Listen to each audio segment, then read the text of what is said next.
Paris, Île-de-France. C'est Vincent Muscat, T14RM. J'espère que vous allez bien. En tout cas, moi ça va nickel. Je suis très heureux de vous retrouver dans ce nouveau numéro. Cette semaine, nous allons aujourd'hui découvrir une ligne de tram express. C'est la première en Île-de-France. Elle relie deux stations en l'espace de 13 minutes. C'est entre deux gares. Est-ce que vous savez quelle est? Si je vous montre la station Épinay-sur-Seine, est-ce que vous avez déjà une idée? En effet, aujourd'hui, je vais vous faire découvrir la ligne du T11 Express. La ligne T11 Express, aussi appelée Tram Express Nord, tangentielle légère Nord, TLN ou tangentielle Nord, est une ligne de tram qui relie actuellement le Bourget à Épinay-sur-Seine, soit un tracé de 11 km en 15 minutes avec 7 arrêts. La ligne devrait transporter 60 000 voyageurs chaque jour. Cette ligne est mise en service le 1er juillet 2017. Cette ligne est jaune, mais nous allons quand même retracer son histoire qui a pu donner naissance à cette ligne. Tout commence en 1994 où un projet nommé LUTES, liaison utilisation tangentielle en couronne extérieure, prévoyait la réalisation de 4 lignes ferrées en banlieue, les tangentielles nord, est, sud et ouest, reliant des grands pôles comme l'aéroport de Paris Charles de Gaulle, la Marne-la-Vallée, la gare de Massy-Palaiseau, Évry, Versailles ou Cergy-Pontoise en contournant Paris. Les tangentielles devraient répondre à la demande croissante de transport de banlieue à banlieue. Au début, les premières études s'orientaient pour le choix d'une desserte lourde au quart d'heure de type RER, réseau express régional. Il serait inséré sur les deux voies actuelles qui occupent par la ligne de la Grande Ceinture de Paris, aussi appelée Grande Ceinture entre les nombreuses circulations de fret.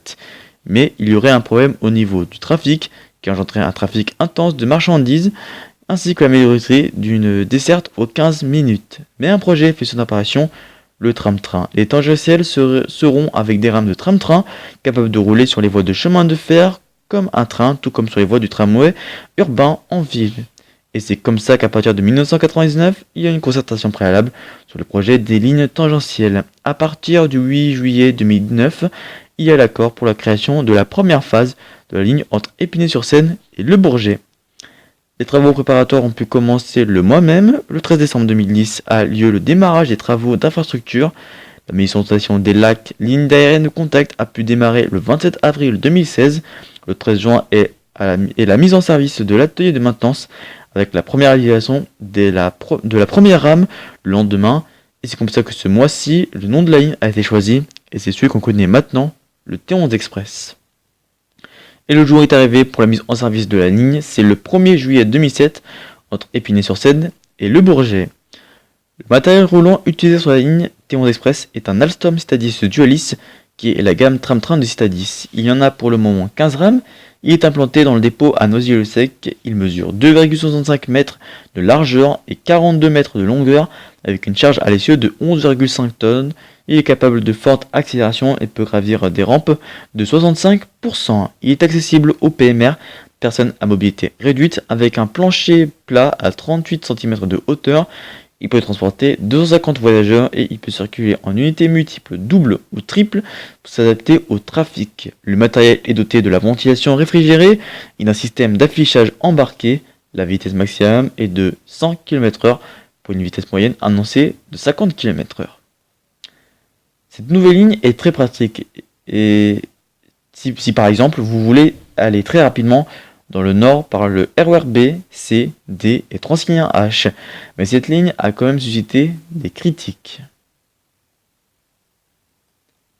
Avant et après la mise en service de la ligne T11 Express, la ligne a connu plusieurs critiques. La première critique est sur le choix de la SNCF, car en effet, le groupe a confié l'exploitation de la ligne à sa filiale de droit privé Transkéo, qui a été critiquée notamment par la CGT qui, bien qu'il se réjouissait de la ligne en elle-même, dénonce un transport low cost pour les franciliens, un dumping social qui serait utilisé afin de se passer des cheminots sous statut et sur tous les tram-trains T12, T13, T4 prolongés, ce qui serait le véritable objectif de la SNCF.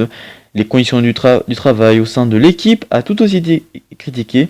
Pour Mathieu Bourri, Transkéo profite de l'absence de convention collective pour imposer des rémunérations inférieures à celles en vigueur dans sa maison mère, la SNCF.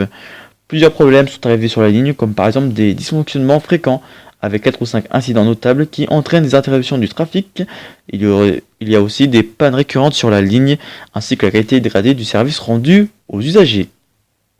Cette ligne créée est pour le moment la première phase, mais des chantiers avec des prolongements sont attendus sur cette ligne. Quels sont l'avenir de cette ligne? Le premier prolongement sera à l'est avec le prolongement entre Le Bourget et Noisy-le-Sec. Cette ligne sera prolongée de 3 arrêts vers l'est et desservira les villes de Drancy, de Bobigny et de Noisy-le-Sec. La mise en service de cette partie est annoncée pour 2024. Le deuxième prolongement sera cette fois-ci à l'ouest avec un prolongement entre Épinay-sur-Seine et Sartrouville. Cette ligne sera prolongée de 4 arrêts vers l'ouest et desservira les villes d'Argenteuil et de Sartrouville. La mise en service de cette partie est annoncée pour 2027 avec sa totalité de la ligne. Au vu des prolongements, il devrait avoir à la fin 38 Citalis Dualis sur le T11 Express. Enfin, cette ligne possédera 14 gares sur 28 km et devrait transporter 150 000 voyageurs par jour. La ligne T11 Express n'est pas prête de se terminer. Beaucoup de projets vont arriver d'ici peu de temps. Pour ma part, je continue le tour des horizons sur de nouvelles lignes. Paris 360 s'achève, mais l'info continue sur notre compte Twitter ITCF_national ainsi que sur le compte Twitter régional ITCF_Paris IDF et sur son compte Instagram InfoTCFrance_Paris IDF. D'ici là, passez une très bonne journée sur InfoTC France. C'était Passion Muscat T14RM. D'ici là, portez-vous bien et restez connectés. Ciao.